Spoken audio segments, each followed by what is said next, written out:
Hello friends, welcome back to my channel. எல்லோரும் எப்படி இருக்கீங்க? நாங்கள் ரொம்ப நல்லாயிருக்கோம். நீங்கள் பார்த்துட்ருக்கிறது ராதிமா கிச்சன் குக்கிங் சேனல். இன்னும் சப்ஸ்கிரைப் பண்ணாமல் பார்க்குறீங்கன்னா ராதிமா கிச்சனை சப்ஸ்கிரைப் பண்ணிக்கோங்க, பெல் ஐக்கானையும் கிளிக் பண்ணிக்கோங்க.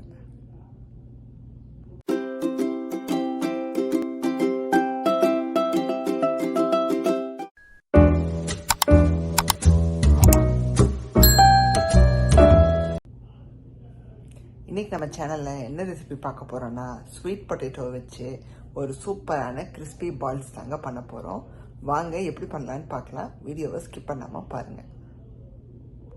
இன்றைக்கி நம்ம பண்ணக்கூடிய ஸ்வீட் பொட்டேட்டோ பால்ஸ் வந்து பார்த்திங்கன்னா ரொம்ப ஈஸி, குயிக்காக பண்ணிடலாம். இது வந்து ஒரு வித்தியாசமான பால்ஸ்ன்னு சொல்லிக்கலாங்க.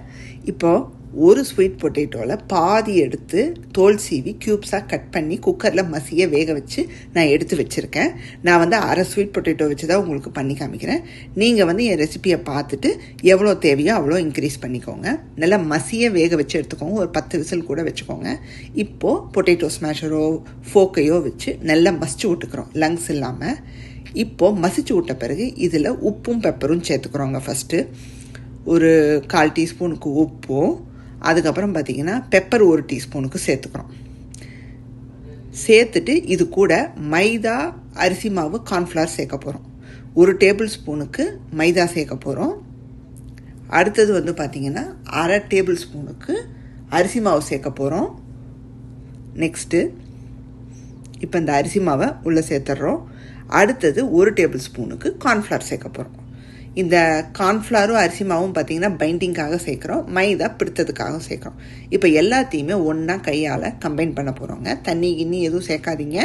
அந்த கிழங்குல உள்ள மாய்ஸ்டே வந்து உங்களுக்கு பாருங்கள், அப்படியே வந்து சூப்பராக உங்களுக்கு சப்பாத்தி மாவு மாதிரி டோ மாதிரி வந்துடும், ரொம்ப அழகாக வந்துடும்.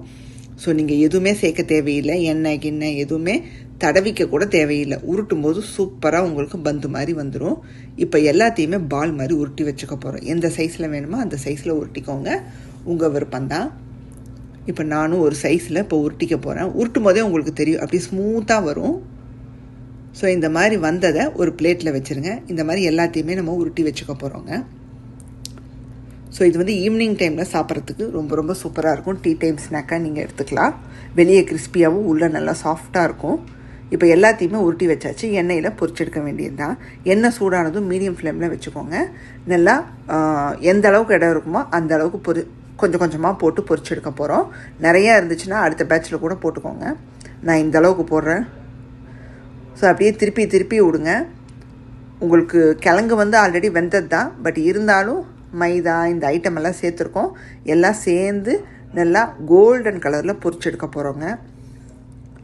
ஸோ அப்படியே திருப்பி விட்டிங்கன்னா உங்களுக்கு அழகாக பொரிஞ்சு வந்துடும். இப்போ பார்த்தீங்கன்னா உங்களுக்கு சூப்பராக கோல்டன் கலரில் வந்துருச்சு. இப்போது டிஷ்யூ பேப்பரை ஒரு பிளேட்டில் விரித்து அதில் எடுத்துடுறோம் நம்ம. ஸோ கொஞ்சம் நஞ்சம் இருக்கிற எண்ணெய் எல்லாம் வந்து சக் பண்ணிடும். இப்போ இது மேலே ஒரு பொடியை தூவி நம்ம டாஸ் பண்ணி வைக்க போகிறோங்க. அதுதான் வந்து இந்த ரெசிபிக்கே சூப்பரான ஒரு இது. இப்போ பிச்சு காமிக்கிற பாருங்கள், வெளியே கிறிஸ்பியாகவும் உள்ளே நல்லா சாஃப்டாக இருக்குங்க. இப்போ ஒரு பவுலில் என்ன பண்ண போகிறோன்னா, ஒரு 1/4 டீஸ்பூனுக்கு சீரகத்தூள் எடுத்துக்கிறோம். அதுக்கப்புறம் 1 டீஸ்பூனுக்கு மிளகாத்தூள் எடுத்துக்கிறோம். இதில் தனியாகவும் கலந்துருக்கு. நான் வந்து மொத்தமாக 1 டீஸ்பூன் எடுக்கிறேன். நீங்கள் மிளகா தனியா தனித்தனியாக வச்சுருக்கீங்கன்னா 1/2 டீஸ்பூனுக்கு எடுத்துக்கோங்க.